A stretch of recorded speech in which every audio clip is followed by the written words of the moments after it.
용감한 토크쇼 직설 시작합니다. 먼저 주식시장 상황부터 살펴보죠. 장현재 아나운서 전해주십시오.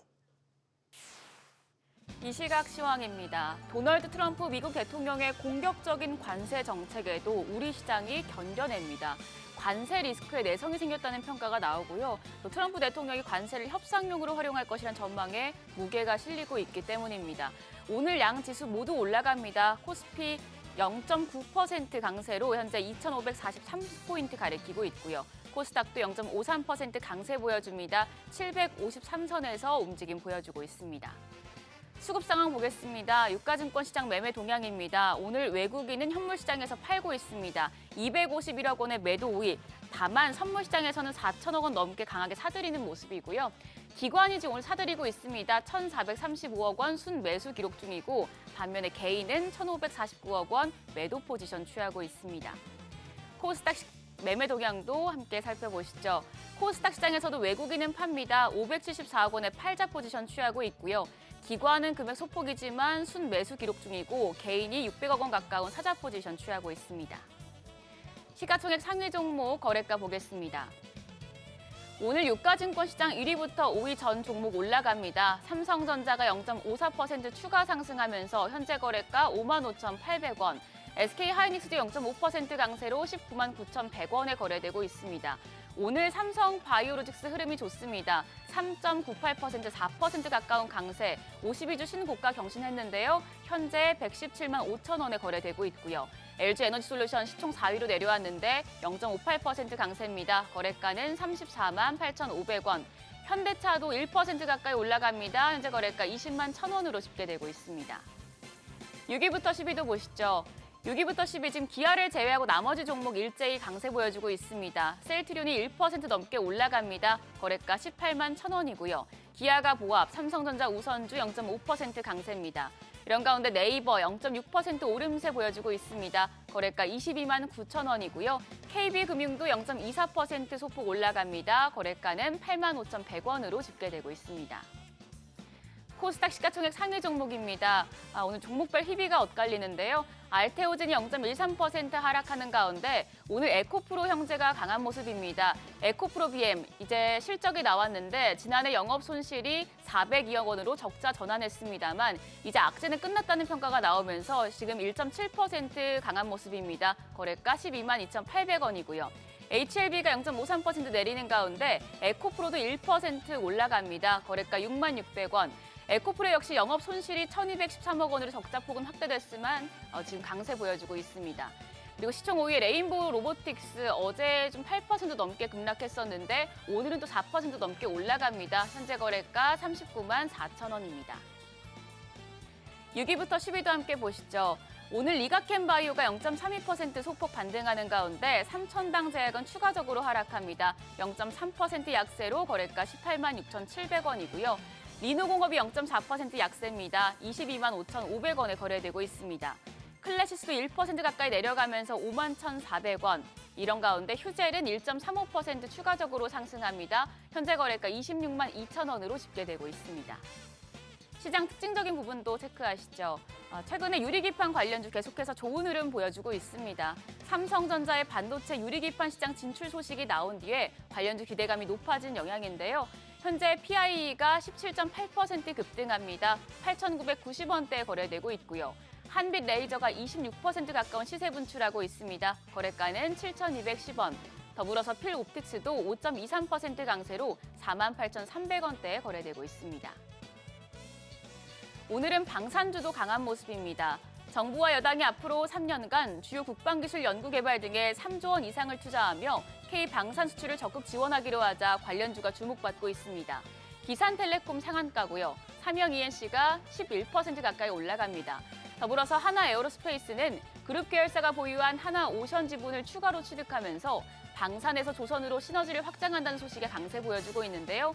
8.47% 올라가면서 44만 9천원대에 거래되고 있습니다. 그럼 환율 체크하겠습니다. 오늘 환율 1,450원대 초반대에서 소폭 상승 출발했는데요. 9시 36분 기준으로 1,453원, 현재도 1,452원 후반대에서 거래가 되고 있습니다. 그럼 지수 다시 보시죠. 오늘 양지수 여전히 강한 모습입니다. 코스피가 0.9% 가까이 올라가면서 2,542선에서 버티고 있는데요. 시장이 트럼프 관세 리스크에도 견조한 모습 보여주고 있습니다. 다만 아직 개장한 지 한 1시간 정도밖에 되지 않았기 때문에 방심은 금물입니다. 장중에 계속해서 변동성 높은 모습 보일 수 있으니 환율과 외국인 수급 상황 계속해서 체크하셔야겠습니다. 지금까지 시장 상황 전해드렸습니다. 네, 계속해서 시장의 다양한 이슈들을 풀어보는 시장 따라잡기로 이어가겠습니다. 강승희 테이바 소프트 대표 나오셨습니다. 안녕하십니까? 안녕하세요. 오늘 나오면서 또 미국에서 관세 부과 뉴스가 전해졌습니다. 철강과 알루미늄 우리도 해당이 되죠. 네. 25% 관세 행정명령에 서명을 했습니다. 우리한테 해당되는 제품이 처음으로 관세 부과 대상이 됐기 때문에 충격이 좀 있겠나 싶었는데 의외로 지금 시장은 반등을 하고 있어요. 네, 맞습니다. 맷집이 세진 건가요? 일단은 철강 관세 얘기 나온 다음에 어저께 일단 하루 지나갔잖아요. 네. 원래 발표한다고 그래서 좀 연기되는 것 같아서 뭐 협상용이다 했는데 결국 이제 장 끝날 때 사인을 결국 했고요. 네. 그래서 오늘 아침에 사인한 걸로 나왔잖아요. 네. 어제 저녁에 원래 하기로 했던 건데. 예, 그런 상황이기 때문에 시장에서는 이미 대체적으로 반영을 했다고 봐야 될 것 같고요. 어제 시장 자체가 움직인 가장 큰 영향이 관세라기보다는 계속 인플레이션 우려가 더 크지 않나라고 생각이 듭니다. 미국장도 어쨌든 연달아서 관세 부과 소식이 나오긴 하는데 올랐어요. 네. 이거 보면 뭔가 이 관세와 관련된 트럼프의 이 공격이 시장이 조금 둔감해졌다고 해야 될까요? 둔감이라기보다는 네. 보편 관세에서 상호 관세로 넘긴 거에 대해서 오히려 더 긍정적으로 해석하고 있는 것 같아요. 그러니까 뭐든지 10%야, 뭐든지 25%야 이렇게 내린 거에 아니라 상호 네. 관세는 너가 나한테 몇 프로면 나도 너한테 몇 프로야 이거잖아요. 그러니까 협상의 여지가 존재하는 걸로 이제 된 거죠. 그다음에 이제 어제 같은 경우는 실제로 장중에서는 발표를 안 했었고 장 끝난 다음에 이제 발표를 한 거니까요. 네. 네. 자, 환율 이야기를 좀 해보죠. 어쨌든 관세 소식은 우리 환율에도 영향을 미칩니다. 네, 맞습니다. 최초의 관세 이 가능성이 나왔었을 때 일시적인 충격을 받으면서 또 1,470원 이렇게까지 올랐었거든요. 네. 지금 이제 1,450원대로 내려오기는 했는데 이상 내려가지는 않아요. 실제로 달러 같은 경우는 특히 엔화 같은 경우는 이제 151엔대로 굉장히 강세가 되고 있습니다. 엔화가요. 달러 강세가 아니라 네. 실제로 관세 영향에 반대로 가고 있는 거죠. 그렇기 때문에 지금 현재 상황은 관세가 어떻게 영향을 미치느냐. 결국 수출입이 움직이고 그다음에 온쇼 옵쇼 그러니까 그 미국으로 본토에 투자하는 부분들이 계속적으로 이슈가 되고 있기 때문에 지금은 환율에 있어서는 어느 정도 이제 좀 위에서 고공행진한다라고 봐야 될 것 같습니다. 특히 네. 미국에다 투자하라고 계속 이제 트럼프가 압박을 넣고 있는 거잖아요. 투자를 한다는 뜻은 이제 돈이 미국으로 들어가야 되기 때문에 결국 미국 달러를 가지고 들어가는 꼴이기 때문에 그 관세 영향뿐만 아니라 다른 영향까지 겹쳐져 있기 때문에 1,451원 50원 선에서 어느 정도 중앙값이 원래는 한 1,400원이 중앙값이라고 생각을 했었는데 네. 이제는 한 중앙값을 한 1,430원 정도로 해서 중앙값을 놓고 위아래로 움직이지 않을까라고 생각을 합니다. 네, 가장 우려했던 변수가 생각보다 시장에 큰 충격이 되지 않고 있다. 적응해 가고 있다. 그렇게 되면 미장도 그렇고 강세론자들에게 조금 더 힘이 실리는 분위기로 가는 건가요? 네, 그렇게 보입니다. 왜냐하면 일단 금리 같은 경우가 어쨌든 고정되고는 있지만 내려간다고 보고 있지 올라간다고 보고 있지는 않잖아요. 모두가 네. 다. 예, 그렇기 때문에 기본적인 그 부분에 바뀌지 않는 한은 어느 정도는 강세 유지가 가능하다라고 봐야 될 것 같습니다. 그러면은 예를 들어서 인플레이션 문제가 지금 계속해서 걱정을 하고 있는데 네. 인플레이션이 예를 들어 도드라지게 확 치솟는다거나 이런 것만 아니라면 네. 시장이 충격을 받을 정도의 인플레이션 문제가 불거지지 않는다면 작년에 이어서 올해도 전반적인 어떤 강세장은 이어질 기조다? 작년 수준까지는 아니지만 강세장은 유지될 가능성이 많다라고 보입니다. 특히 이제 기술주 관련해서 기술 엔비디아 같은 반등을 다시 하고 있기 때문에 네. 네. 이건 변수 아닌가요? 연준에서도 최근에 FOMC 회의 때도 그렇고 파월도 기자회견에서 얘기는 했지만 아직 트럼프의 관세 정책이 실물에 미치는 영향에 대해서는 명확하게 분석이 다 되지 않은 상태입니다. 네.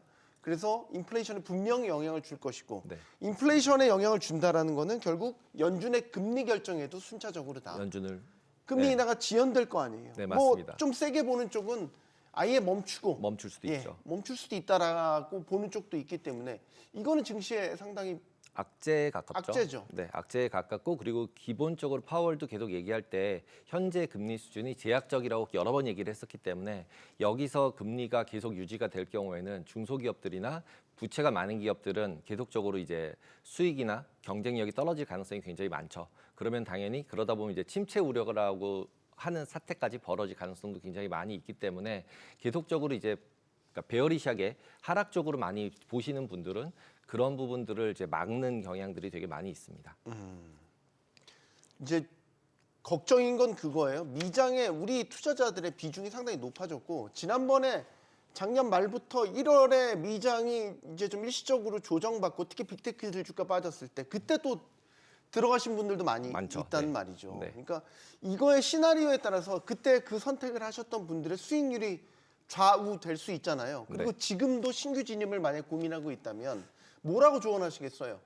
지금 AI 관련돼 있는 산업이나 그 다음에 주식들은 기본적으로 지금이 고평가다 아니다 얘기하기는 굉장히 어려운 시기라고 생각이 듭니다. 왜냐하면 매일매일 다른 성과가 나는 이제 상품들이 나오고 있는 거거든요. 뭐 딥시크가 됐던 뭐 다른 상품들이 계속적으로 나오고 있고 그 다음에 기본적으로 빅테크들이 투자를 안 할 거냐 할 거냐에 대해서 계속적으로 이슈를 제기를 하고 있는 상황입니다. 그럴 네. 텐데 기본적으로 실적 발표를 하면서도 계속적으로 투자를 하겠다라고 얘기를 했고요. 그런 상황으로 돌다 보니 엔비디아는 다시 강세로 돌아갈 수밖에 없었고 그와 반대돼 있는 오히려 이제 테슬라 같은 경우는 이제 AI가 아니라 자동차 쪽이어서 혼자 지금 이제 반 트럼프가 그러니까 트럼프 트레이드로 올라왔던 부분들을 좀 반납을 하고 있는 거죠. 근데 이제 네. 엔비디아 같은 경우는 이미 다 그 트럼프 트레이드로 내려왔던 거 한 반 이상은 다 회복을 했고요. 그리고 기본적으로 나머지 빅테크들이 엔비디아 칩들을 계속적으로 구매를 해서 더 투자를 늘리겠다라고 확정을 계속적으로 하고 있기 때문에 이제 이 부분에서 어느 정도 지금이 고평가다 아니다 논하기 굉장히 어렵다. 그래서 지금도 더 추가로 상승을 하는 경우가 올해도 이제 계속적으로 상승을 한다면 네. 저는 아직도 기술주가 드라이브를 할 거라고 생각을 합니다. 기술주가 드라이브를 할 거다. 근데 이제 M7 우리 소위 말하는 M7 안에서도 요즘에 차별화가 되잖아요. 메타는 좀 주가가 올라가고요. 상승 탄력을 받고 있는 네. 반면에 아까 말씀한 엔비디아도 그렇고 테슬라도 요즘에 나쁘죠. 네, 굉장히 많이 안 빠졌죠. 좋죠. 네. 이거 잘 골라야 될 것 같은데요. 네, 맞습니다. 테슬라를 네. 이제 어떤 주식으로 볼 거냐에서 지금 저는 테슬라가 약세가 되는 요인 중에는 BYD 같은 그리고 이제 딥시크 같은 다른 인공지능 관련돼 있는 중국 관련 주식들이 강세가 되는 요인들도 분명히 영향을 미치고 있다고 생각을 합니다. 특히 네. 이제 우리나라도 BYD 같은 경우 이제 광고가 나오기 시작하잖아요, TV에. 예, 광고가 나오기 시작하는데 실제로 타보고 한 분들이 이제 얘기를 하기에 한 1,000만 원, 2,000만 원은 싸 보인다. 가치 대비해서. 너무 성능이 좋다는 거죠. 가성비가. 그러면은 결국 사람들은 그 가성비로 따라갈 수밖에 없고 그러면은 테슬라의 가장 강력한 경쟁 상대는 이제는 나머지 자동차 회사가 아니라 BYD가 아닐까라고 생각을 하고요. 그리고 이제 그 BYD가 글로벌리 판매가 되기 시작하면서 특히 유럽 같은 경우도 기본적으로 판매량이 계속 감소를 하고 있고요. 그런 부분들이 주가에 반영이 되고 있다라고 보셔야 될 것 같습니다. 이게 재밌는 얘기를 하나 전해드리면 이제 일론 머스크 테슬라 최고 경영자이기도 하지만 또 정부 효율화위원회 위원장이기도 한 오픈 AI를 인수하겠다는 매입 제안을 했어요. 네. 저희가 방송 전에 잠깐 이야기를 나눴지만 네. 테슬라의 주가와도 관련이 있기 때문에 질문을 좀 드리겠습니다. 샘 올트먼 오픈 AI 최고 경영자 단칼에 거절. 네. 했습니다. 근데 이제 항상 이 머스크의 행보를 보면 뭔가 하고 싶은 거 있을 때 먼저 시장을 통해서 운을 띄우고 네. 분위기를 조성하고 하잖아요. 네. 소위 이제 군불떼기 작업을 하잖아요. 지금 이 작업이 아닌가라는 또 일- 한 번의 생각을 하게 돼요. 일단 스타게이트가 나왔잖아요. 네. 예, 알트만이 이제 스타게이트를 손정이 뭐 이렇게 해가 쭉 했기 때문에 기본적으로 스타게이트에 머스크가 못 들어갔잖아요.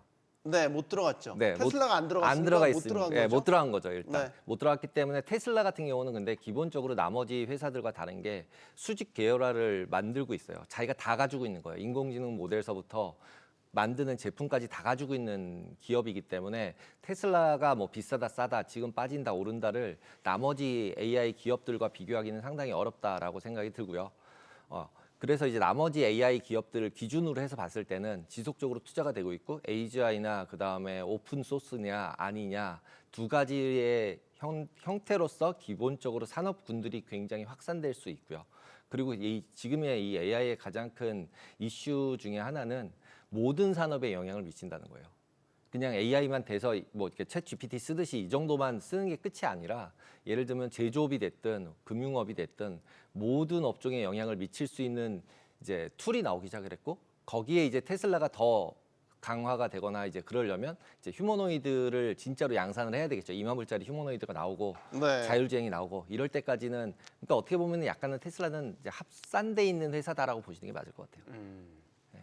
테슬라가 오픈 AI, 그러니까 챗 GPT를 만든 오픈 AI를 974억 달러에 사겠다라고 제안을 했어요. 우리 한화로 따지면 141조 원.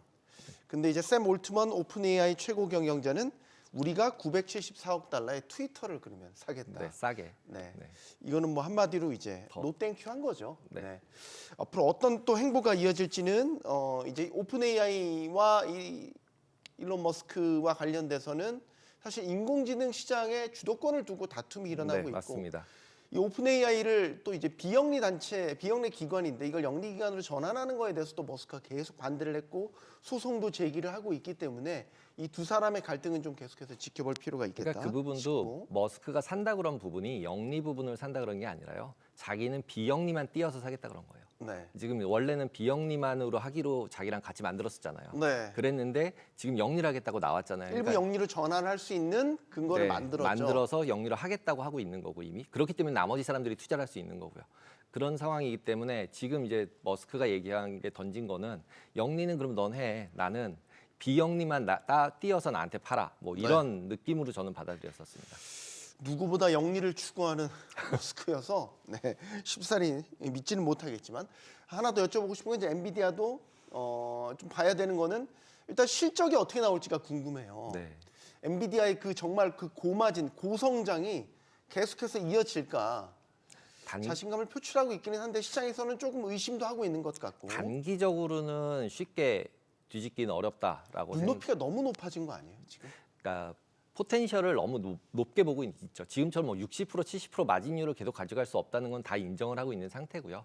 그리고 그 정도는 저는 가격이 어느 정도 반영이 돼 있다고 생각을 합니다. 네. 그러면서 이제 결국은 이번에도 나왔던 게 이제 생태계를 새로 만들잖아요. 쿠다라는 생태계가 있었는데 쿠다라는 생태계 다음으로 코스모스라는 생태계를 새로 만들어서 거기에 모든 이제 기업들이 들어와서 새로운 걸 만들어서 써봐라. 지금의 AI를 저는 이제 어떻게 보냐면 기본적으로 지금 윈도우를 저희가 쓰고 있잖아요. 네. 애플 OS를 쓰고 있고. 그러면 지금부터 한 5년, 10년이 지났을 때에는 결국은 우리 모바일 폰이나 PC에 OS가 바뀌어 있을 것 같아요. 그냥 이제 오픈 AI 거가 들어가 있든지 아니면 X가 만든 게 들어가 있든지 구글이 만든 게 들어가 있는 상태가 되는 거죠. 그러면 이제 그 OS 안에서 뭔가의 소프트웨어들이 나오겠죠. 더 잘 쓸 수 있는 그게 이제 지금 저희가 얘기하는 에이전트라는 것들이고 네. 그러면 그런 에이전트들이 계속적으로 만들어지면 생산성은 계속 높아지고 기업들의 실적은 더 좋아지겠죠. 이 와중에서 이제 문제는 결국 이제 실업률이 제일 문제가 될 수밖에 없기 때문에 사람을 대체하는 거잖아요. 그래서 이제 그런 부분까지 연동해서 생각을 해보면 결국은 소비 부분과 이자율 부분이 계속적으로 영향을 미칠 수밖에 없을 것이다라고 생각을 합니다. 시장의 메인 포인트가 이제 조금씩 옮겨간다라는 건 요즘에 그 팔란티어도 그렇지만 네. 우리나라에서도 사실 이제 국내 장만 보면 AI도 예전에 칩 중심, 뭐 인프라 중심이 아니라 예를 들어서 AI 소프트웨어 네. 이런 쪽으로 이제 관심이 좀 올라가고 있고 네. 최근에 또 휴머노이드 로봇 이것도 사실 이제 머스크가 다시 운을 띄우면서 우리가 로봇 관련된 섹터들 그러니까 AI로 창출될 수 있는 파생 시장에 대한 관심들이 지금 커지고 있다는 말이죠. 네, 맞습니다. 그러면 국내 이 투자 전략도 그런 쪽에 포커스를 맞춰서 좀 전환을 해야 되나 수정을 해야 되는 저는 건지. 이미 다 하고 있다고 생각을 합니다. 왜냐하면 기본적으로 이제는 오픈 AI를 만들겠다 아니면은 이제 제미나이를 만들겠다는 기업은 없잖아요. 그거를 써서 어떤 다른 프로덕트를 만들어서 팔겠다고 얘기를 하고 있는 거기 때문에 그런 부분에서 이미 우리나라도 많이 돌았다고 생각을 하고요. 그리고 로보틱스 같은 경우는 우리나라가 아마 로봇 도입률이 전 세계 1위일 거예요. 공장에서. 그렇기 네. 때문에 그 기술들을 잘 적용을 해서 뭐 K 로봇이라거나 이런 걸로 갈 가능성도 분명히 존재는 한다고 생각을 합니다. 근데 그 넘어가는 과정 안에서 지금까지는 AI가 결국은 뭐 저희가 지금 쓰는 챗GPT밖에 없잖아요. 네. 눈에 보이는 건. 근데 그게 나머지 로봇에 적용이 되고 자동차에 적용이 되고 휴머노이드에 적용이 되고 그 적용이 돼야만 휴머노이드도 의미가 있는 거거든요. 휴머노이드를 만들어봤자 집에서 쓸 데가 없거든요. 네. 집에 있는 옛날에 장난감 로봇들이 있었잖아요. 그런 거 쓸모 없는 이유는 걔가 혼자 생각해서 혼자 뭔가를 하지 못하기 때문에. 근데 지금 만들고 있는 오픈AI가 만들고 있는 AGI까지는 아니더라도 인공지능이 잘 워킹하지 않으면 기본적으로 그 로봇들을 자유롭게 쓸 수가 없잖아요. 그렇기 때문에 그게 분리되어 있는 게 아니라 하나로 믹스되어 있는 거나 마찬가지고 이게 발전하면서 이쪽 하드웨어가 같이 발전해서 뭉쳐졌을 때 굉장히 큰 이제 산업혁명과 같은 굉장히 큰 변화가 일어나지 않을까라고 생각을 합니다. 6월에 지금 머스크가 예고한 로봇 택시 시제품이 공개가 되잖아요. 네. 한 번 미뤘죠. 양치기 미뤘죠. 소년이 한 번 돼서 욕 먹었고 이제 6월에는 이제 시제품이 나온다는데 그거 한번 봐야죠. 또 안 나올 수도 있죠. 그럼 이제 진짜 더 세게 근데 이제 먹어야 되겠죠. 안 나온다는 게 결국 언젠가 나오잖아요. 예, 딜레이. 그리고 이제 문제는 제가 아까 BYD 얘기를 했지만 기본적으로 중국의 그 로봇 택시 그러니까 자율주행 기술이 너무 빨리 올라오고 있고 딥시크에서 보여줬듯이 AI도 너무 빨리 올라오고 있다는 거죠. 그렇기 때문에 이제 오히려 미국 쪽에서의 더 중국 견제는 더 심할 수밖에 없고 지금 관세나 모든 것들이 결국은 중국에 포커스가 되고 있는 거지 글로벌 전체를 데리고서 자기 우방까지 다 이제 쳐내면서 하려고 하는 건 아니니까 네. 예, 그렇게 보시면서 투자를 하시는 게 맞지 않을까라고 생각이 듭니다. 네. 중국 같은 경우 유니트리가 얼마 전에 화제 영상 네. 중국의 전통춤을 로봇이 막 거의 사람처럼 추는 이런 네. 것들도 되게 화제가 돼서 기술의 발전이 상당히 우리가 예상했던 것보다 빠르게 올라오고 있구나 이런 화두를 던지기도 네, 했었어요. 딥시크와 로봇 그다음에 택시 자율주행 이 세 가지는 그냥 탑2라고 봐야 될 것 같습니다. 이미 네. 우리나라나 다른 나라들은 경쟁할 수 있는 상태가 이미 아니고요.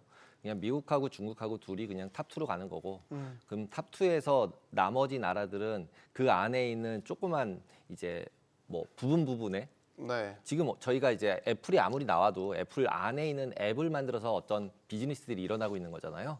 그것처럼 오픈 AI가 됐든 그 구글이 됐든 거기서 안에서 다른 비즈니스들이 창출이 될 거고 그 안에서 결국 생산성이 높아지면서 경제가 발전하는 방향으로 가지 않을까라고 생각을 합니다.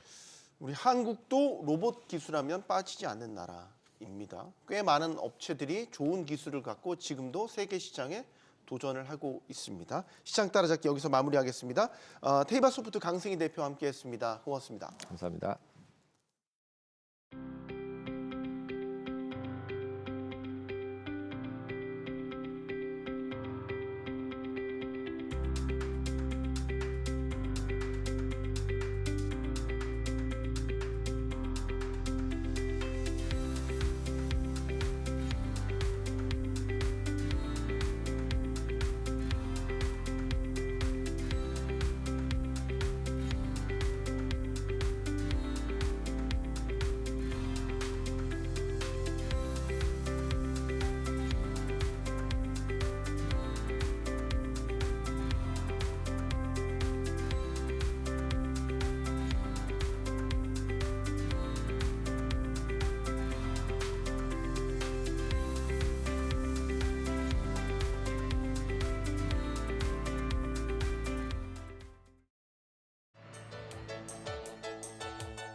도널드 트럼프 대통령이 관세 전쟁의 전선을 확대해가고 있습니다. 예고한 대로 철강과 알루미늄에 대한 관세를 부과하는 한편 또 여기에 대한 품목을 더 늘리겠다라고도 예고했습니다.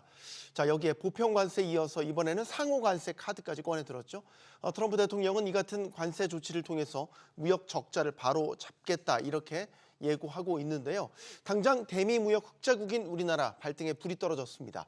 다시 돌아온 트럼프 대통령 일기 때보다 더 독해진 이른바 미치광이 전략을 쓰고 있다. 이런 분석도 나오고 있죠. 우리는 어떻게 대응을 하는 게 좋을지, 이 트럼프 대통령의 관세 폭주 어떻게 막을 수 있을지 지금부터 의견 모아보겠습니다. 함께해 주실 분들 소개해드리죠. 전 EU 대사를 지낸 법무법인 광장의 최석영 고문 나오셨고요. 가톨릭대 경제학과 양준석 교수, 또 민간경제연구소 오성주 연구원 나오셨습니다. 안녕하십니까? 안녕하세요. 안녕하십니까? 용감한 토크쇼 직설은 SBS BG 뉴스 앱과 유튜브에서 실시간으로 시청이 가능하고요. SBS BG 앱을 다운로드 받아서 시청하시면 더 많은 정보와 뉴스를 보실 수 있겠습니다. 트럼프 대통령이 줄줄이 관세 폭탄을 예고했습니다. 먼저 그 목소리 듣고 본격적인 토론 시작하겠습니다. Any steel coming into the United States is going to have a 25% tariff. What about Aluminum too. 25%. 25 for aluminum as well? 25 for both. Very simply, it's if they charge us, we charge them. But if they are charging us 130% and we're charging them nothing, it's not going to stay that way. 네, 지금 보신 화면은 이제 트럼프 대통령이 슈퍼볼, 미국 미식 축구죠. 결승전을 보러 가는 그 비행기 안에서 기자들의 질문에 즉석으로 대답을 한 거고, 자 이제 하루가 지나서 행정명령에 서명을 하면서 실제가 됐습니다. 철강과 알루미늄 우리도 많이 수출하는 제품이죠. 우리도 이제 사정권 안에 들어왔다 이렇게 보면 되겠습니까? 뭐 아직까지 한국을 특별히 타겟팅한 것은 아닌 것 같습니다. 다만 우리나라가 철강을 많이 수출하기 때문에 그냥 뭐 휩쓸려진 것밖에는 더 안 되는데, 그런데 지금 어떤 면에서는 미국이 이렇게 철강에 대한 관세를 매긴 것은 어떤 경제적인 이유보다는 정치적인 이유가 더 크다고 봐야 될 것 같습니다. 뭐 트럼프가 그 일기 때 그 철강 관세를 처음 집행할 때 그때 나온 연구들을 보면은 그러면은 그 철강 산업에서 한 자리를 일자리를 지키는데 뭐 한 60만 달러 정도가 드는 셈이다. 네. 그리고 또 그 철강 산업에서 뭐 소수의 일자리가 보호될지 모르겠지만은 그렇지만은 철강 사용 산업에서 일자리 상실이 더 클 것이다. 이런 연구 결과가 계속 나왔고, 그런 결과가 좀 어느 정도는 지금 뭐 확인되고 있거든요. 다만 그 일자리 상실이 지금 그 미국 경제가 아주 강하기 때문에 좀 잘 안 보인다는 것뿐이죠. 그래가지고선 이게 어떤 면에서는 미국 경제 또 인플레이션에 오히려 좀 악화시키는 그런 요소가 되지만은 일단은 트럼프가 그 선거 운동을 할 때 뭐 철강 노조, 그 자동차 노조의 그 많은 보호를 약속했으니까, 그러니까 일단은 진행하는 것 같습니다. 네. 이게 이제 집권일기 때도 철강 알루미늄 똑같이 관세 부과 대상이었고, 이게 들어와서도 이제 어떻게 보면 보편 관세 얘기했던 첫 품목이 이제 이게 똑같이 됐네요. 그렇습니다. 네. 이게 지금 방금 우리 양 교수님 말씀하신 대로 트럼프가 이제 선거 공약으로 이제 주장을 했던 거고, 네. 그건 이제 국내 산업 발전 측면도 있고 이해 당사자들이 어떤 요구 사항에 대한 그 어떤 부합의 측면도 있지만, 일단 이게 어떤 그 트럼프가 얘기했던 보편 관세, 그 품목별 보편 관세의 신호탄이다. 이렇게 이제 말씀드릴 수가 있습니다. 그리고 한국 같은 경우에는 2018년에 미국하고 이제 쿼타 합의를 했습니다만은, 철강 쿼타 합의를 했습니다만은 그 이후에 미국 내에 수입되는 철강 중에 한국산이 지금 그 수입량이 제일 많습니다. 지금 약 한 미국 수입 시장의 한 13% 정도를 이제 차지하고 있는 상황이었고, 네. 당장 한국을 타겟으로 했다라고 딱 집어서 얘기는 안 했지만 네. 모든 국가에 적용한다. 한국이 당연히 대상이 된다고 생각합니다. 네. 오성준 의원님, 명확히 하죠. 한국을 언급한 건 아니잖아요. 철강과 알루미늄에 25% 관세를 부과하고 예외 없다, 면제 없다라고 이야기를 했어요. 그러면 이제 우리나라도 여기에 포함되는 게 명확하다고 봐야 되는 거죠. 예, 그러니까 한국은 지금 말씀하셨듯이 이제 미국하고 쿼터 합의를 통해서 그 쿼터 내에서 쿼터 한도 내에서 면세로 들어오고 있었지만 같은 USMCA에 속해 있는 캐나다와 멕시코는 물량의 어떤 그 제약 없이 면세로 들어오고 있었던 건데 이거 여기에다가도 지금 이제 관세를 부과하겠다는 거기 때문에 네. 우리가 예외가 될 수는 없을 것으로 일단은 보입니다. 근데 이제 제가 왜 그럼 트럼프 대통령이 상호 관세로 철강이나 알루미늄을 택했을까를 좀 생각을 해봤는데요. 한 네. 3가지 정도가 이제 당장 보였습니다. 첫째는 작년 같은 경우에 이제 저희가 미국 철강협회에 그 통계를 좀 봤는데 네. 철강 수입 자체가 늘었습니다. 전년 대비해서 약 2.5% 정도 증가했고요.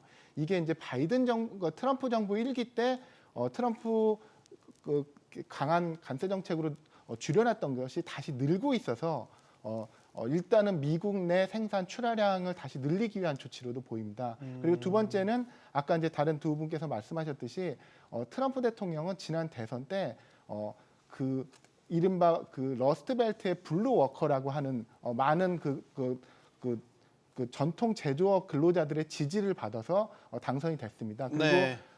본인의 가장 전통적인 지지층이 확인된 이상 향후 더 강한 행보를 보이기 위해서는 일단 이들의 지지를 먼저 끌어안고 이들이 좋아하는 그런 선택을 한 것 같습니다. 그다음 마지막으로 이게 이제 이 대화가 나온 배경을 보면 사실 아까 슈퍼볼 말씀하셨는데 이제 기자들이 UST를 처리권 일본과의 그 UST 처리를 어떻게 할 것이냐를 묻는 질문의 연장선상에서 나온 얘기인 것이거든요. 네, 맞습니다. 예, 네. 그래서 이것을 봤을 때 바이든 정부에서는 이 매수 자체를 불허했었죠. 그러니까 트럼프 대통령은 아마도 여기서 한 발 더 나가서 만약에 이제 UST를 일본 제철에 인수하게 된다고 하면 자회사로 편입해서 뭐 구조조정이라든지 이런 것들을 해서 생산성을 높일 수가 있는데 이런 것보다는 현지 투자를 좀 늘리거나 어떤 자본 제휴를 더 확대하거나 이런 것들의 뭔가의 그 사업적인 이득을 더 얻어내기 위한 그런 조치가 아니었나도 생각이 들었습니다. 네, 미일 정상회담에서도 US 스틸 인수와 관련된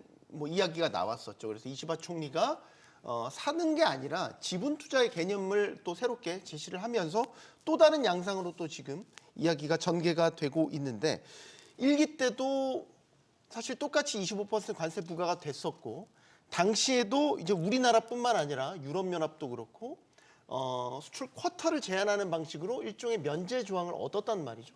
그럼 이번에도 이 전략이 또 통할 수도 있는 거 아닌가라는 질문을 드리면 어떻게 보십니까? 제가 지금 뭐 단정적으로 말씀드리기 어려운 것이 네. 일단 그 1차 그러니까 트럼프 1기 때 협상한 것은 소위 이제 무역확장법 그 섹션 232조에 따른 협상이었습니다. 네.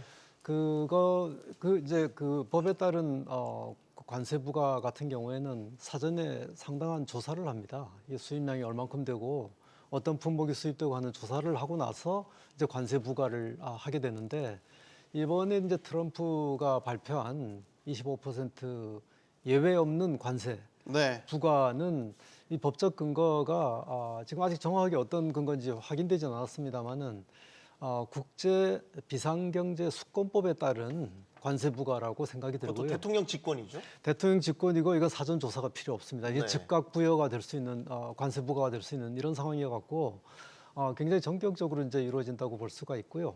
그다음에 트럼프가 기자 질의응답하는 과정에서 보면 이번에는 어떤 예외나 면제도 없다.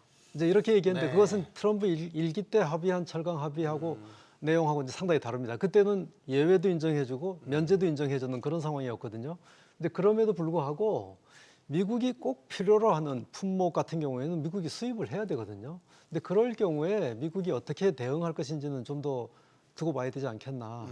일단 부정적입니다만은 완전히 가능성을 완전히 닫아둘 필요는 없다 이렇게 봅니다. 일단 만나봐야 되겠는데 가능성은 1기 때보다는 확연히 낮아진 것 같군요. 지금 그런 걸 생각하고요. 지금 뭐 얘기가 나왔지만은 우리나라가 지금 관세를 피했던 일기에 관세를 피했던 그 방법은 우리가 쿼터를 하겠다. 그래가지고선 그 쿼터가 들어가기 전 3년 평균 우리나라 수출의 70%로 그 선을 정했거든요. 네. 그렇게 해서 뭐 우리나라가 그 범위에 대해서는 무관세로 그 수출할 수가 있었으니까 우리나라의 어떤 면에서는 수출이 보장된 거죠. 그런데 지금 확실하지 않은 거는 그 쿼터가 없어지면서 25% 관세가 부과되느냐, 아니면은 그 25% 관세가 부과되면서 쿼터가 없어지느냐. 만약 쿼터가 없어지지만은 25% 관세가 붙는다면은 다른 나라들하고 경쟁을 할 수가 있는데, 그런데 쿼터가 붙으면서 동시에 25% 관세가 붙는다면은 그러면은 우리가 완전히 경쟁을 할 수 없는 상태가 되는 거죠. 가격도 올라가고 우리가 수출할 수 있는 범위도 제한되고, 그렇기 때문에 둘 중에서 하나는 어떻게 해서는지라도 풀어야 되는 게 전략이 아닌가, 좀 그런 생각이 듭니다. 만약에 부과가 됐어요. 그럼 이제 우리 철강 업체들한테는 어떤 타격이 있는 건지 좀 설명을 해 주실 수 있어요? 예를 들어 미국 시장에 들어가는 철강 제품에 대해서 일단 가격은 올라가겠죠. 점유율이 줄 수도 있고, 아니면은 뭐 예를 들어 미국 내에 생산 거점을 옮기는 뭐 이런 식의 나비 효과가 일어날 수도 있는 거고, 어떤 예상이 가능합니까? 예, 일단 먼저 트럼프 대통령이 이런 그 관세로 부과 압박을 했을 때 우리가 이제 피해가기는 쉽지 않아 보입니다. 시기적으로도 더 당겨졌고요. 지난 정부 때는 한 1년 정도 임기가 지난 다음에 시행했던 거를 바로 시행하고 있고, 네. 그다음에 그 두 분 말씀하셨듯이 전방위적으로 하고 있죠. 이제 모든 예외가 없다. 그러나 그 트럼프의 이제 수사를 잘 봐야 되는 게, 트럼프 같은 경우는 평소 즐겨 하는 말이 어떤 가능성도 열려 있고 모든 것은 항상 협상 테이블 위에 있다. 그래서 모든 거를 다 같이 감안할 수 있다라는 것인데요. 근데 여기서 이제 주의해야 될 게, 만약에 트럼프 대통령이 지금 원하는 방식대로 저게 통과가 가능하더라고 하더라도 미국의 철강 가격은 원래 높습니다. 전 세계에서 거의 가장 높은 가격을 형성하고 있는데, 그래서 미국 내 현지 생산이 는다고 하거나 아니면 관세를 매긴 가격 철강사들이 들어온다고 했을 때는 어떤 경우도 마찬가지로 철강 가격은 더 높아지게 됩니다. 그러면 이제 철강의 수요 산업이라고 할 수 있는 자동차, 가전 모든 것의 생산 원가가 다 올라가게 됩니다. 이렇다고 하면 트럼프 정부 자체도 이것을 견디기가 사실 쉽지 않기 때문에 트럼프 대통령의 의도가 뭔지, 의중이 뭔지를 먼저 파악하는 게 중요하고요. 그거에 맞게 우리가 예를 들어 현지에서 생산 기지를 추가로 건설하든지, 현지에 어떤 새로운 그 하공정을 더 늘린다든지, 아니면 상공정을 진출한다든지, 이런 검토가 가능할 것으로 보이고, 저희도 섣불리 예단하기는 좀 어려울 것 같습니다. 그런데 지금 또 호주를 대상으로는 철강과 알루미늄 관세 면제를 검토하기로 합의했다는 소식이 전해졌어요. 이유를 따져보니까 양국의 교역에서는 미국이 흑자를 보고 있거든요. 그래서 트럼프 대통령이 트럼프 대통령답지 않게 매우 따뜻한 말도 건넸더군요. 호주 총리, 트럼프와 건설적이고 따뜻한 대화를 나눴다. 지속적으로 협의하기로 했다. 이거 보면 일어나던 잣대가 없고, 네, 하여간에 미국의 이익이 되는 거면 뭐 어떤 기준도 상관없다. 뭐 이런 식의 이제 트럼프의 행보를 보여주는 것 같아요. 네, 그렇습니다. 일단 뭐 예외 없는 뭐 관세와 이렇게 이제 얘기한 거하고, 네. 또 이제 방금 말씀하신 대로 일부 국가에 대해 갖고는 뭐 협상을 할 수 있다라고 한 거 사실 좀 모순적인 네. 말씀 아닙니까? 근데 트럼프 같은 대통령 같은 경우에는 일단 이제 어떤 충격을 주고, 상대편이 일단 충격을 받은 다음에 어떤 협상을 하는 이제 이런 행태를 이제 계속 보여왔단 말이에요. 네. 그래서 일단 트럼프 대통령이 기자회견하는 과정에서, 기자 질의응답 과정에서 한 말을 100% 그냥 그대로 믿기는 좀 어려운 것 같고요. 나중에 실제 실행되는 게 어떻게 되는지를 면밀하게 좀 검토를 하는 게 더 실용적이 아닌가 이런 생각이 네. 듭니다. 자, 트럼프가 취임하고 나서 이제 관세와 관련 행보를 한 걸 보면 처음에 국가를 대상으로 한 관세 부과했었죠. 멕시코, 캐나다, 중국, 그리고 이제 철강, 알루미늄 제품을 대상으로 한 관세. 그 다음에 지금 얘기되는 게 상호 관세 이야기도 꺼냈단 말이죠. 여기에 대한 건 아직 구체적인 게 나오지는 않았습니다. 근데 다음 타깃이 될 것 같기는 해요. 뭐 지금까지 뭐 전략을 쓴 거 보면 지금 막 말씀하신 대로 좀 국가별로 그냥 뭐 때리는 게 있었는데, 그런데 지금 어떤 면에서는 굉장히 좀 걱정되는 게, 지금 뭐 멕시코, 그 캐나다, 그리고 중국 말씀하셨지만 제일 먼저 때린 국가는 콜롬비아입니다. 콜롬비아가 미국에서 나오는 불법 이민을 안 받는다고 해가지고요. 그런데 여기서 보면은 멕시코 그 네 국가들 중에서 멕시코, 캐나다 그리고 콜롬비아는 FTA를 맺은 국가들이에요. 네. 미국하고. 네. 그래가지고선 지금 있는 뭐 어떤 기존 협상들, 뭐 기존 조건들은 다 뭐 무시하면서 한다. 그런 전례를 지금 세운 것 같고요. 상호 관세의 문제는 좀 뭐냐? 미국이 아무래도 선진국이기 때문에 평균적으로는 그 관세가 낮습니다. 그렇다면 상호 관세를 얘기한다면은 그러면은 주로 그 개도국들을 얘기하게 돼요. 그렇다면은 지금 미국이 개도국들에 대해서 관세를 올릴 거냐? 뭐 경제 그 수입 규모는 그렇게 크지 않을 겁니다. 그렇지만은 그 미국 외교 그 어떤 전략에 대해서는 굉장히 좀 피해를 받을 수도 있고, 그 다음에 진짜 좀 어떤 면에서는 그 미국이 때리고 싶은 국가들한테는 잘 안 맞는 게 있어요. 왜냐하면 지금까지 트럼프가 얘기하는 국가들은 대부분 선진국인데 선진국을 보면은 그 평균 뭐 관세율로 보면은 그렇게 큰 차이가 나지는 않거든요.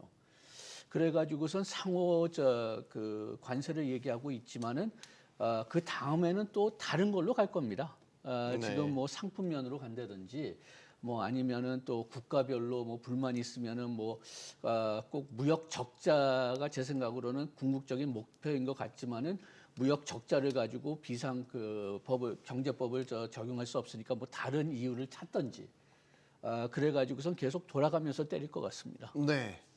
우리 입장에서는 보편 관세가 좀 덜 충격입니까? 상호 관세가 좀 더 낫습니까?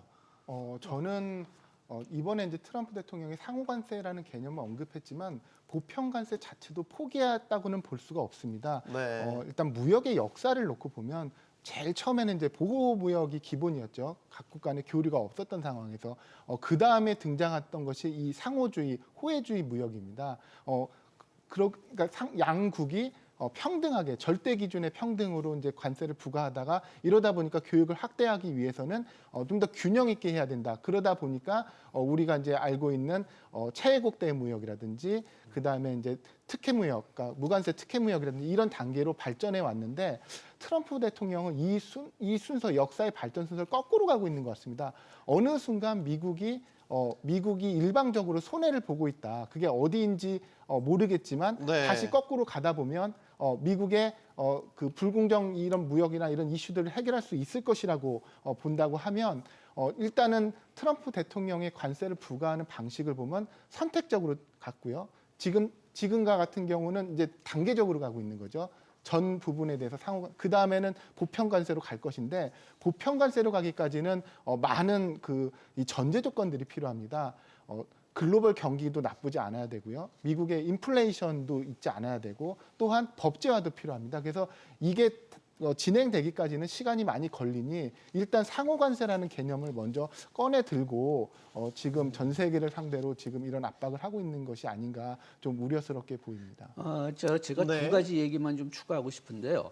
첫째로는 그 미국의 법에 따르면 헌법에 따르면은 그 무역 통상 정책의 근본적인 책임은 의회가 가지고 있어요. 그런데 지금 그 비상 경제법을 통해 가지고선 어떤 면에서는 그 법의 원리는 그 국가가 비상 상태에 있으면은 대통령이 빨리 움직여야 된다는 차원에서 그런 권한을 준 거죠. 네. 그런데 그 보편적인 관세를 모든 국가에 올린다면은 요거는 그런 비상 사태에 따라서 움직인다는 걸 주장하기가 굉장히 어렵거든요. 그래서 지금 미국 내에서도 거기에 따른 논란이 심한데 그렇다면은 보편 관세를 때린다면은 이 법 해석 문제를 먼저 거쳐가야 됩니다. 그렇지만은 상호 관세를 때린다면은 그거는 지금 무역통상법에 따라서 대통령이 혼자 움직일 수 있는 기반이 있어요. 이게 비상법으로 통해서 하던 아니면 상호 그 호혜를 지킨다는 뭐 상공일 같은 그런 법을 통해서 한다던 그래가지고선 그쪽에서 먼저 때릴 수 있는 가능성이 있고요. 그 다음에 두 번째 제가 얘기하고 싶은 거는 우리나라가 지금 한미 FTA를 하고 있기 때문에 우리나라 평균 관세가 FTA 적용을 보면은 약간 높을 겁니다. 특히 그 농산품에 대해서. 그렇지만은 공산품에 대해서는 뭐 거의 다 0%이기 때문에 지금 상호 관세를 얘기한다면은 우리나라가 좀 일단은 좀 빠질 가능성이 좀 큰데 이것 때문에 우리가 안심해야 될 거는 아닐 것 같습니다. 왜냐하면 이거 우리나라를 그런 상호 관세로 때릴 수 없다면은 다른 이유를 찾아서 때릴 거니까요. 그렇지만 일단은 당분간 다음 한 몇 주일 동안은 네. 가결에서 벗어날 수 있을지 모르겠습니다. 이게 상호 관세라는 개념을 도입을 한다면 우리나라와 미국의 자유무역 협정을 이제 꺼내 든다면 미국과 우리나라는 서로 0%의 관세를 물리지 않기로 상호 합의한 거잖아요. 그럼 우리는 상호 관세에 해당 사항이 없는 거 아닌가라는 긍정적인 해석을 할 수 있지 않나요? 네, 그건 이제 일반적인 말이고요. 사실은 한미 간에 자유무역 협정이 체결이 되고 발효가 돼 있습니다만은 공산품은 거의 99%다 이제 관세가 없습니다만은 농산물하고 일부 품목에 대해 갖고는 관세가 아직 남아 있는 부분들이 있습니다. 네. 뭐 우리가 가장 민감한 쌀 같은 경우에는 뭐 관세가 513%나 되는 관세가 남아 있기 때문에 지금 상호 관세란 말을 리시프로컬 테리프란 말을 지금 트럼프가 쓰고 있습니다만은 그 개념이 정확하게 어떤지 아직 정확하게 좀 모르고 네. 미국 국내에 상호 관세법이라고 하는 게 있습니다. 1934년에 통과된 관세법이 있는데 상호 관세법이 있는데 사실상 그 무력화된 사용하지 않는 이제 그런 법인데 트럼프 대통령이 혹시 그 법을 근거로 해갖고 상호 관세를 부과를 한다 그러면 법적 근거가 아예 없는 건 아니에요. 아닌데 원래 상호 관세법을 당시에 만들 때는 관세를 인하하기 위한 목적으로 상호 관세법을 만들었습니다. 네. 근데 이제 이걸 다시 관세를 인상하는 쪽으로 이제 상호 관세법을 이용을 하는 것인데 그렇기 때문에 지금 상호 관세란 개념도 그렇고 상호 관세를 어떤 방식으로 이걸 부과를 할 것인지도 지금 아직 모호한 상태이기 때문에 좀 더 두고 봐야 된다 이런 말씀을 드릴 수가 있고요. 보편 관세가 부과되든 국가별 품목별 보편 관세가 부과되든 철강 같은 경우 네. 알루미늄 나중에 뭐 트럼프가 얘기했던 반도체 자동차 뭐 이런 쪽으로 흘러갈지 모르겠습니다만은 그런 보편 관세가 부과되든 상호 관세가 부과되든 우리한테 미치는 영향이 없다고 할 수 없습니다. 보편 관세 같은 경우는 굉장히 충격적인 효과가 이제 발생될 수 있고요. 네. 한미 FTA가 무력화될 수 있는 관세 부분에 있어서 무력화되는 그런 효과가 있기 때문에 굉장히 이제 관찰을 면밀하게 관찰을 해야 된다고 봅니다. 예를 들어서 우리가 좀 미국이 많이 수출하는 농산물 수입을 늘려주겠다. 이런 식으로 이제 제안을 할 수도 있잖아요. 그러니까 우리는 상호 관세 그대로 기존의 자유무역 협정 틀을 유지하자. 농산물에 한해서 예를 들어 아까 500% 넘었던 관세 쌀 같은 건 확연히 낮춰주겠다. 이런 식의 이제 맞대응 카드를 저희도 쓸 수 있는 거잖아요. 이론적으로 이제 맞는 말씀입니다. 네. 상호 관세 부분은 이제 그렇게 대응할 수도 있다고 봅니다만은 예를 들어서 보편 관세를 우리의 주력 수출품에 대해서 보편 관세 형태로 관세를 부과한다면 우리한테 굉장히 피해가 크다고 볼 수 있죠. 네. 자, 그 보편 관세 다음 예고 대상이 우리가 희겁할 만한 품목들입니다. 반도체, 자동차 우리 가장 많이 수출하는 두 양대 축이죠. 거기에다가 의약품. 의약품은 뭐 바이오 제약까지 다 포함해서 최근에 또 수출이 많이 늘어나고 있는. 이게 만약에 관세 대상이 된다면 충격이 상당히 클 것 같다라는 두려움도 갖게 됩니다. 연구원님 어떻게 보십니까? 예, 결국은 이 단기적으로 확대될 것입니다. 그러니까 지난 저 러트닉 상무장관의 의회 청문회 과정에서 네. 나왔던 얘기 중에 하나가 이제 미국 그동안 이제 우리의 동맹국이라고 하는 국가들이 이제 주로 일본, 한국 같은 나라들을 이제 암시하고 있는데 우리의 선의를 이용해 왔다 이런 얘기를 했었거든요. 사실은 이제 우리가 여기서 굉장히 뜨끔해하면서 이제 주의할 부분인데요. 네. 아까 말씀하셨던 상호관세 같은 그런 상호관세라는 게 이제 양쪽이 절대치가 같은 절대적으로 평등한 관세를 부과하면 비교 우위와 비교 열의에 있는 품목들의 어떤 차이점을 활용한 시너지를 얻을 수 없기 때문에 각자의 각자가 잘하는 비율을 조정을 해서 네. 교역을 더 확대하자라는 개념으로 발전해 왔는데 이렇게 계속 한 20, 30년을 끌다 보니까 오히려 미국에게 큰 이제 미국이 무역 적자를 보고 있는 국가들이 EU, 일본, 한국 다 잘 사는 나라들이거든요. 그렇다고 하면 이게 과연 절대 기준으로도 그렇지만 미국에게 평등한 거냐, 미국에게 이게 공정한 거냐, 사실 이런 문제 제기를 하는 차원의 연장선상에서 지금 인식의 흐름이 그렇게 가고 있기 때문에 결국 한국이, 일본이, EU가 잘하는 품목들로 계속 확대될 것입니다. 그러나 이제 아까도 말씀드렸듯이 미국이 이런 확대되는 과정에서 미국에서 이제 예를 들어 인플레이션이 일어난다거나 아니면 경기 침체가 발생한다고 하면 네. 그 속도나 수위는 다소 이제 조절이 되겠지만 네. 기본적으로 미국의 경제 성장에 여기에 촉진하는 기여 없이 단순히 교역을 통해서 이익만 가져가는 국가 그런 품목이라고 하면 계속 확대될 수 있어 보입니다. 제가 여기서 한 가지만 좀 더 하고 싶은데요. 우리가 여기선 지금 주로 통상 산업을 얘기하고 있는데 이런 무역 적자를 얘기할 때는 흔히 또 거시경제 차원에서 얘기하는 경우가 많거든요. 그런데 네. 좀 그 서로 같이 얘기하는 경우는 좀 드뭅니다. 그런데 거시경제 차원으로 본다면은 미국 무역 적자의 주원인은 미국의 저축률이 낮고 미국의 재정 적자가 늘고 그리고 투자는 늘고 있다. 여기서는 불가피하게 무역 적자가 늘 수밖에 없거든요. 왜냐하면 이것을 여기에 대한 돈을 충족하기 위해서는 외국의 돈을 빌릴 수밖에 없고 외국의 돈을 빌린다는 것 그 자체는 미국에서 쓰는 돈이 자기네들이 생산하는 그 금액보다 더 많다는 거니까 무역 적자가 발생할 수밖에 더 없는 상태이기 때문에 그렇기 때문에 거시경제 차원에서 본다면은 미국의 낮은 저축률 그리고 재정 적자서부터 문제를 먼저 해결해야 되는데 문제는 뭐냐? 거기에 대한 해결책은 지금 하나도 없단 말이에요.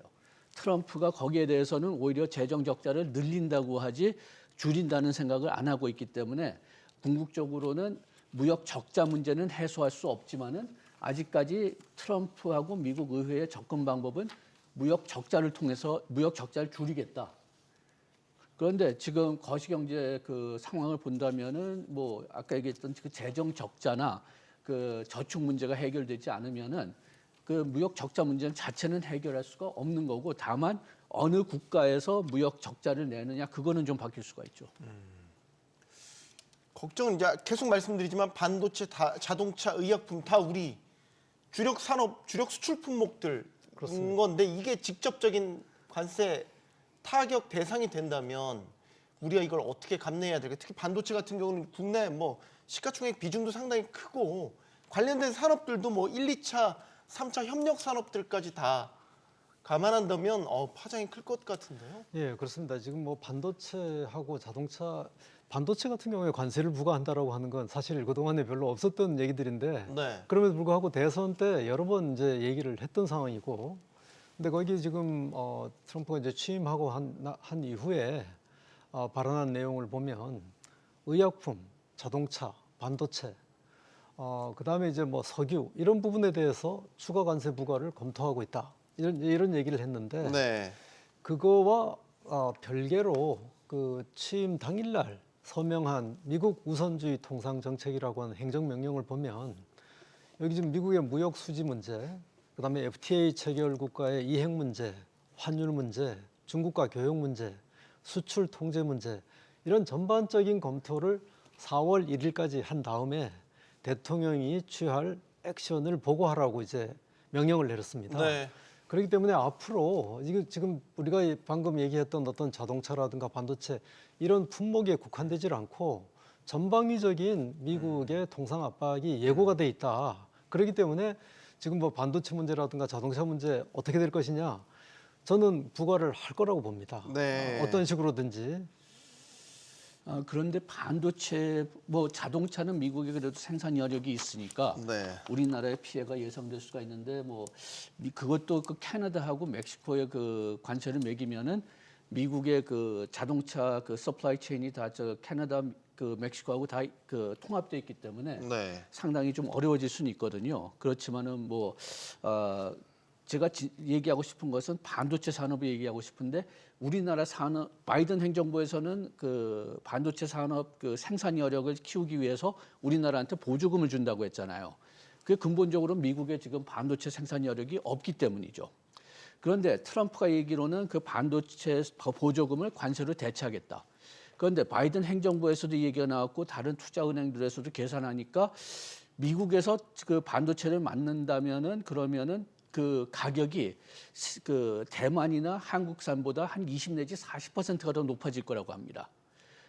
그렇게 된다면 관세도 한 그 정도를 때려야지만 미국에서 생산하는 인센티브가 생기는 거예요. 네. 그런데 관세가 20 내지 40% 올라간다면 미국의 반도체 사용 산업들은 굉장한 비용을 더 얹게 되는 거고 AI 그 연구도 굉장히 그 문제를 삼게 될 거고 그렇기 때문에 뭐 어떤 면에서는 한번 그 맥이라고 해보고 싶어요. 네. 미국이 더 피해를 받을 거니까. 양 교수님 속 시원한데요? 방금 말씀드리니까 이게 결국 조삼모사 아니냐는 거죠. 적자, 무역 적자라는 측면만 보고 이것만 해소하려고 하다가 나중에 미국 내 인플레이션이 이런 식으로 증가를 하게 되는 더 큰 화를 부르는 거 아니냐 이런 것들을 계속 우려하고 있는데 지금 행보를 봐선 트럼프 대통령 귀를 닫은 것 같기도 하고. 예, 제가 여기서 이제 추가적으로 말씀드리고 싶은 것은, 그러니까 트럼프 정부는 큰 명분이라든지 규범이라든지 도덕성 이런 것보다는 실리를 더 중시합니다. 그래서 만약 지금 같은 형태로 해서 가격이 올라간다고 하면 미국 내에 해당되는 미국인 근로자, 국적이 미국인 기업들에게 차별적으로 지원을 해줄 수도 있어 보입니다. 그래서 우리 기업들 같은 경우 이제 아까 말씀하신 자동차라든지 반도체, 바이오 분야가 이제 우리의 현재 먹거리이기도 하지만 미래의 먹거리도 되는 거거든요. 그래서 이런 산업들이 영향을 받으면 굉장히 지금 이제 리스키한 상황인데 그나마 다행인 거는 이제 우리의 그런 기업들은 이미 이제 글로벌 대기업의 규모를 갖추고 있습니다. 그래서 생산 기지가 한국뿐만 아니라 미국 현지에도 있고 미국 인근에도 니어쇼링이 되어 있기 때문에 어느 정도 생산 조정을 통해서 이러한 위협의 리스크가 실제 위험으로 다가오는 걸 좀 지연시킬 수 있거든요. 근데 여기서 주의해야 될 거는 그럼 과연 미국에서 지금과 같은 이런 트럼프식 보호무역이 계속될 것이냐 미국에서 이러한 판단이 중요해 보입니다. 그래서 이거는 이제 각 기업들의 어떤 생산이나 그런 그 제품 사항이 달라서 판단이 달라질 일이지만 이런 것들을 통해서 잘 판단해야 되고 여기에 관련된 그 자동차나 반도체 같은 경우는 관련 산업 중소기업들이 굉장히 많거든요. 근데 이러한 기업들은 지금 제가 말씀드린 바와 같이 이런 다각화라든지 글로벌 생산을 조정한다든지 이런 것들을 할 수 없기 때문에 더 곤란스러워 보입니다. 그래서 이 부분에 있어서는 정부 차원에서도 같은 어떤 지원이라든지 그런 협력을 모색할 그런 도움이 필요해 보입니다. 제가 조금 네. 한 가지 더 부연을 한다면 트럼프 대통령이 사용하는 이 관세 정책이라고 하는 것이 관세 그 자체가 목적이 아니라 트럼프가 달성하려고 하는 어떤 목표를 달성하는 어떤 수단으로 활용한단 말이에요. 그러니까 이제 예를 들어서 뭐 반도체, 자동차 관세를 부과한다.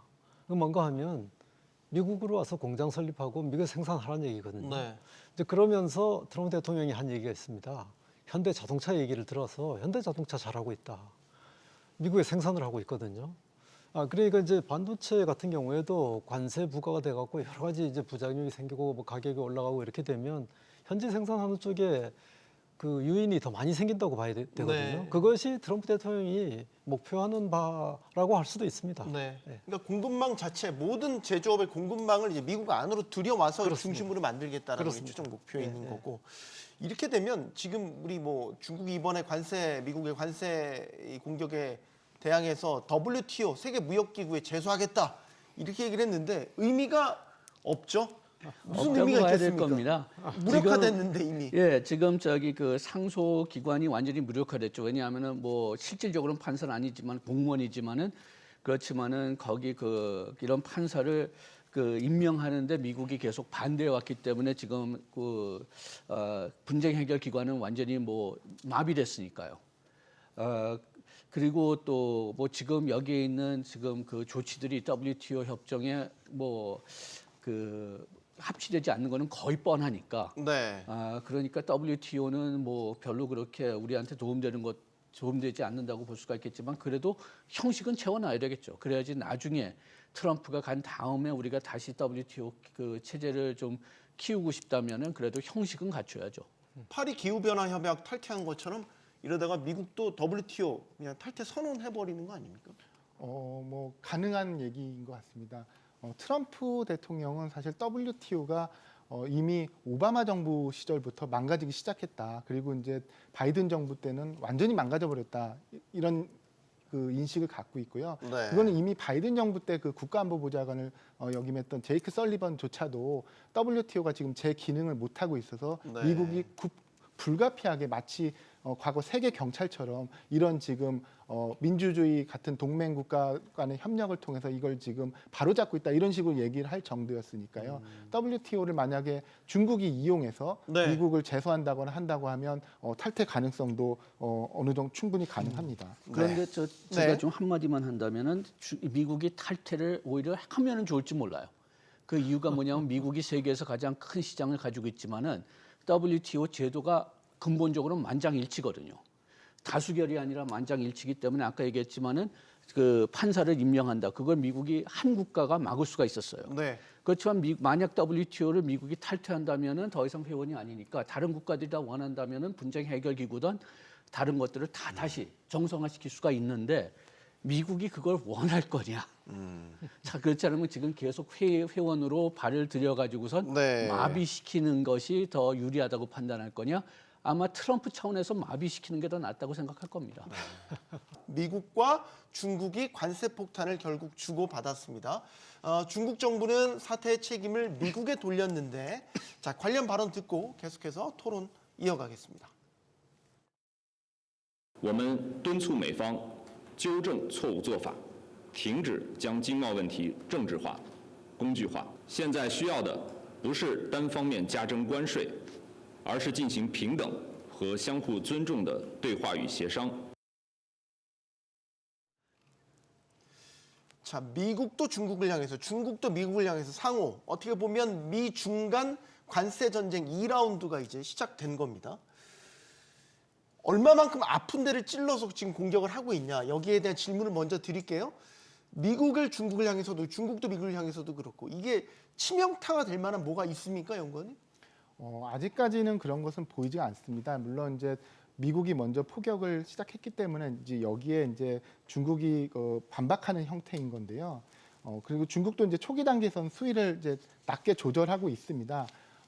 우리가 이제 그냥 이렇게 이론적으로 얘기할 때 미국과 중국이 만약에 치킨 게임을 하면 어떻게 될까 하는 네. 상상들을 많이 해보는데 지금 사실은 미국은 경기가 좋습니다. 경기가 좋아서 지금 지난 이제 뭐 하드 랜딩이니 경기가 소프트 랜딩이라든지 이런 논의 자체가 없어져 버릴 정도로 지금 넘어가고 있는데 또 미국 같은 경우는 식량이나 에너지가 자급자족이 가능한 경제 구조입니다. 그리고 네. 남아도는 걸 수출하는 거라서 만약 이런 게임을 한다고 하면 중국이 사실은 저는 개인적으로는 더 어려울 것 같습니다. 중국이 지금 경기도 안 좋고 성장률이 떨어지면서 부동산 버블 문제도 있고. 근데 이렇게 됐을 때 그래서 중국이 만약에 치킨 게임에서 져서 큰 충격이 온다고 하면 그 충격은 고스란히 미국으로도 오거든요. 그래서 사실상 두 강대국이 이런 무모한 치킨 게임을 벌일 확률은 사실 거의 없다고 봅니다. 그리고 그래요? 트럼프 네. 대통령 같은 경우는 실리 추구형이기 때문에 이런 식으로 치킨 게임에서 중국한테 정치적으로 이겼다고 한들 얻는 이익도 없는 상황에서 이런 것을 계속 고집하면서 끌고 갈 가능성은 그렇게 높아 보이지는 않습니다. 두 분께도 여쭙겠습니다. 어떻게 보십니까? 이게 냉온 양면 전략을 동시에 취하고 있기는 한 것 같은데 으르렁 됐다가도 또 한켠으로 손을 내밀기도 하고. 예, 지금 미국이 중국에 대해서 뭐 관세 부과를 한 것은 일종의 이제 펜타닐 유입 증가에 대해서 이제 중국에 이제 경고를 준 건데 네. 일종의 이제 잽을 날린 거죠. 네. 뭐 제대로 친 건 아닙니다. 근데 거기에 대해서 중국의 반발도 중국이 맞보복을 했다고 하지만 그것도 이제 굉장히 계산된 반발 정도로 이제 자제를 하고 있고요. 이게 양쪽이 다 자제를 하고 있고 트럼프 대통령이 중국이 맞보복하면 거기에 미국도 맞보복할 준비가 돼 있다 이렇게 얘기했는데 아직 맞보복 얘기를 안 하고 있거든요. 네. 그것은 무엇인가 하면 아직도 사실 미중 간에는 아까도 말씀드린 대로 미국 우선주의 통상 정책에 따라 4월 1일까지 전반적인 그 검토가 끝나면 미국이 포문을 열 다른 카드가 준비가 돼 있는 상황입니다. 그렇기 때문에 본격적인 전쟁은 아직 안 시작된 상황에서 네. 지금 서로 이제 눈치 보고 이제 간을 보는 이런 상황이기 때문에 제가 보기에는 이 두 강대국이 서로 갈등하면서 내면에는 서로 협상 카드를 서로 준비할 수 있지 않냐 이렇게 이제 생각을 하고 있습니다. 네. 이제 시작이다라고 보는 시각이 지배적이더라고요. 이제 시작이다 하지만은 속에서는 어떤 내고를 또 추진하는지도 모르겠습니다. 그 이유는 뭐냐면 지금 뭐 보복 관세 중국이 때린 보복 관세를 보면은 뭐 석유, 에너지, 자동차 이런 것들은 미국으로부터 별로 수입하지 않는 품목들이거든요. 네. 그 다음에 뭐 그 희토류나 희귀 금속 그 수출 제한한다는 건데 미국이 어차피 안전한 그 공급망을 얘기하면서 거기서 어차피 피해 가려고 했으니까 별로 그렇게 미국에 피해가 많은 품목은 아니고 유럽하고 캐나다, 멕시코하고 비교해 보면은 유럽, 캐나다, 멕시코는 정치적으로 민감한 품목을 타겟팅했어요. 그러니까 뭐 미국 트럼프를 지지해준 플로리다의 오렌지가 또는 뭐 켄터키주의 뭐 위스키 같이 그렇게 정치적으로 민감한 품목들을 뽑아서 보복 준비했는데 중국은 그런 그 품목에 대해서는 지금 보복 조치를 때리지 않았거든요. 그리고 또 재미있는 거는 며칠 전에 그 국제 관계 그 SNS 미국 한번 좀 봤는데 트럼프가 들어오면서 미국 정부의 웨브사이트를 꽤 많이 바꿨다고 합니다. 그런데 대만을 보호해주겠다, 대만의 어떤 특징 그런 내용들은 상당히 많이 빼고 원 차이나 팔러시에 대해서 하나의 중국 내용들은 더했다고 얘기해요. 그러니까 어떤 면에서는 중국이 미국에 대해서 제일 민감한 게 이 원 차이나 팔러시인데 그거를 강조했다는 것은 오히려 좀 지금 현재는 일단 크게 때리지만은 나중에 가서는 어떤 딜을 추진하려고 하는 게 아닌가 좀 그런 의심이 듭니다. 미국과 중국의 이 무역 전쟁은 단순 무역 전쟁이라고 보기 힘든 건 그를 넘어선 패권 경쟁이 뒤에 자리하고 있고 무역 외에도 이제 전방위적인 어떤 중국에 대한 미국의 압박이 시작된 게 대표적인 게 파나마 운하. 최근에 파나마 운하에 대한 문제점, 중국의 영향력을 줄여야 되는데 계속 문제 제기를 했고 또 하나 의미 있었던 게 파나마가 중국의 1대1로 탈퇴했죠. 이거는 결국엔 파나마도 미국의 압박에 승복을 한 거다. 이렇게 봐야 되는 거 아닙니까? 예, 그런 측면이 강합니다.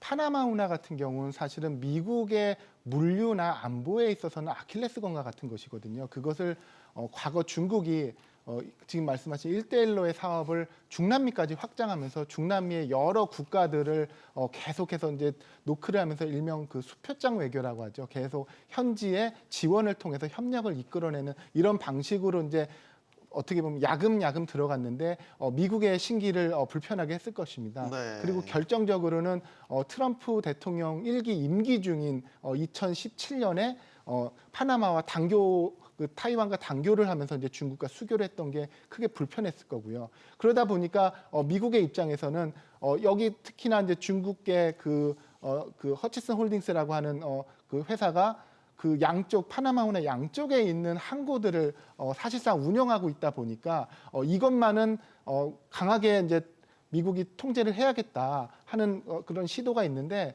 기본적으로 이제 중앙 아메리카와 카리브해에 있는 국가들은 미국에 대한 그 대외 의존, 경제 의존도가 너무나 큽니다. 그래서 미국이 네. 이 정도로 압박을 할 경우에는 받아들이지 않을 수 없는 상황입니다. 그러나 이제 다른 한편으로는 중국이 과거 미국의 뒷마당이라고 불렀던 중남미까지 이렇게 위협할 수 있는 정도가 됐다는 게 중국의 위상이 그만큼 상대적으로 올라갔다는 것도 동시에 방증하고 있는 것 같습니다.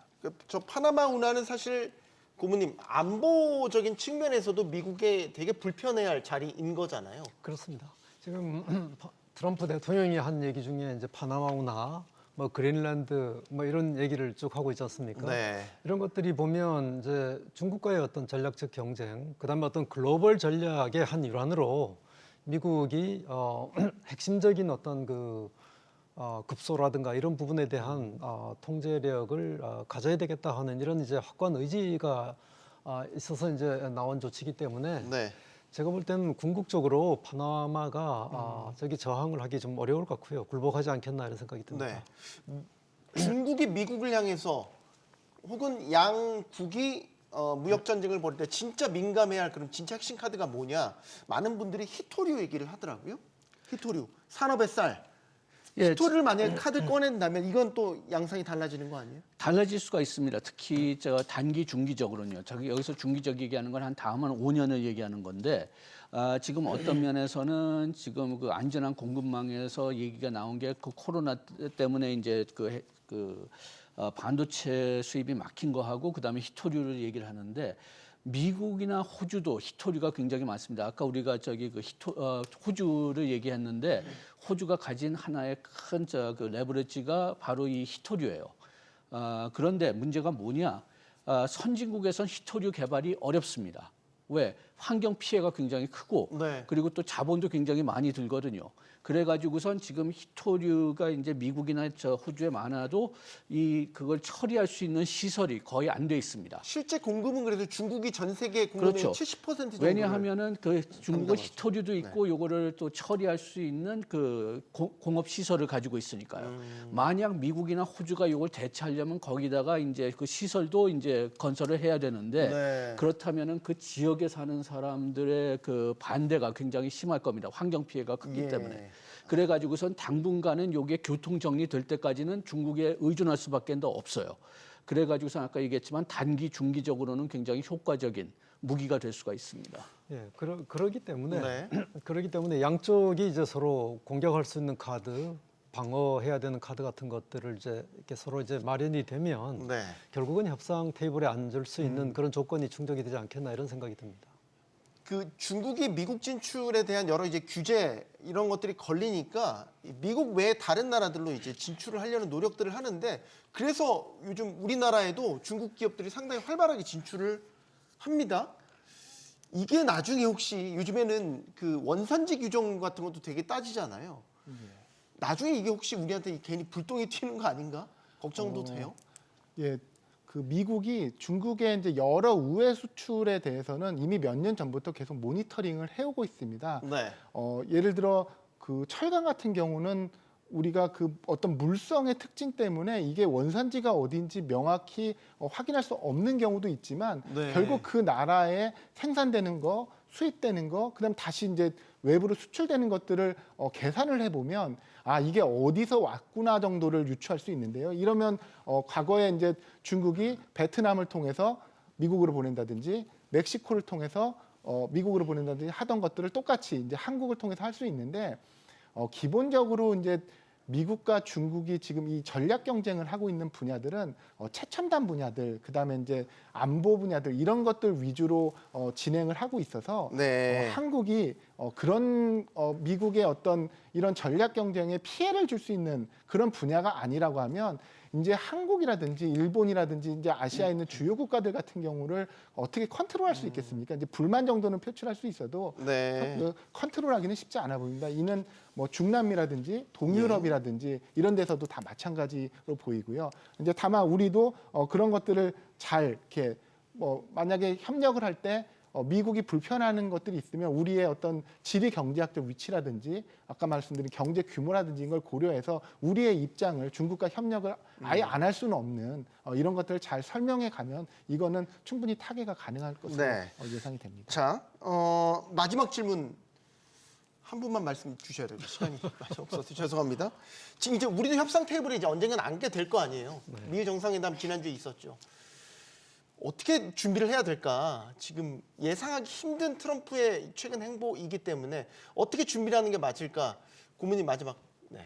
예, 지금 사실은 그 일본 같은 경우에 뭐 몇 달 전부터 트럼프 당선되고 난 다음부터 몇 달 전부터 그 정부하고 기업이 협동해갖고 이제 준비를 했습니다. 네. 그래서 뭐 굉장히 다채로운 카드를 준비해서 이제 트럼프한테 제시해갖고 일단 선방했다. 이제 이런 평가를 지금 받고 있는데 한국은 국내 정치 현실이 이제 굉장히 좀 분열되어 있는 상황이고 굉장히 좀 불안정한 상황 아니겠습니까? 그럼에도 불구하고 미국이 지금 압박하는 관세 카드가 굉장히 무섭고 위협적이긴 하지만 정부하고 기업 입장에서는 냉정하게 네. 현재 우리가 미국한테 줄 수 있는 카드가 뭐가 있고 줄 수 없는 카드가 뭐가 있고 이런 것들을 냉정하게 분석을 해갖고 그다음에 우리가 미국한테 뭘 요구할지 어떤 걸 얻을 수 있는지 이런 부분에 대한 종합적인 검토를 하는 것이 이제 굉장히 필요하다고 보고 있고요. 네. 그다음에 이 권한대행 체제에서도 미국 그 조야에 그 정부하고 의회 쪽에 적극적으로 아웃리치를 할 수 있는 부분이 있으면 하는 게 좀 좋다고 봅니다. 네. 한 가지만 얘기하겠습니다. 그렇죠. 지금 우리가 주로 이제 당근만 얘기하지만 채찍도 준비해야 된다는 건 좀 강조하고 싶습니다. 우리가 미국의 히드를 채찍이요? 네. 알겠습니다. 잘 들으셨죠? 당근과 채찍을 모두 준비해야 됩니다. 1분 예. 하실 수 있답니다. 예. 실증 얘기를 해주셔야겠네요. 예, 그렇다면은 지금 우리가 멕시코하고 캐나다 같은 데서 좀 본받아야 될 게 있는 것 같은데 유럽하고요. 거기서는 정치적으로 트럼프한테 민감한 품목들을 뽑아서 공격을 하고 있는데 아마 그 한국가만 그렇게 공격한다면 특히 우리나라는 미국보다 경제 규모가 훨씬 작으니까 그러니까 그 우리나라만 한다면은 별로 그렇게 소용 없을 수도 있지만은 만약 트럼프가 지금 얘기하는 것처럼 뭐 유럽에도 때리고 뭐 멕시코하고 캐나다도 때리면은 우리도 역시 같은 품목들에 대해서 때려가지고서 힘을 좀 보태주는 방법을 또 생각할 수가 공동전선 있습니다. 대응을 말씀하시는 거군요. 그 다음에 또 아까 얘기했지만 반도체 같은 것은 어차피 뭐 메모리 반도체는 우리나라밖에 살 수 있는 데가 없어요. 또 서비스도 마찬가지입니다. 그렇게 해서 코러스 FTA를 만약 미국이 무효시킨다고 한다. 그러면 관세를 무효시킨다. 그러면 우리는 서비스를 무효시킬 수가 있다. 이런 네. 전략도 일단은 우리가 나중에 가서 사용하지 않을 수도 있어요. 그렇지만 일단은 준비는 준비는 해야 해놔야죠. 됩니다. 알겠습니다. 자, 트럼프 대통령의 관세 공격이 전선을 확대하고 있습니다. 우리도 이제 사정권 안에 들어온 것 같죠. 지난주 미일 정상회담에서 이시바 일본 총리가 어떻게 보면 좀 낯간지러운 아부와 선물 보따리를 풀어서 일각에서는 조공 외교다 이런 비판도 나오고 있는데 확실한 건 미국의 공격을 선제적으로 방어하는 데는 성공했다는 평가가 나오지 않습니까? 자, 우리도 국익에 부합하는 전략을 세우고 선택을 해야 할 때가 오고 있습니다. 토론 마치겠습니다. 여기는 모든 경제가 모이는 SBS 비즈입니다. 시청해주셔서 고맙습니다.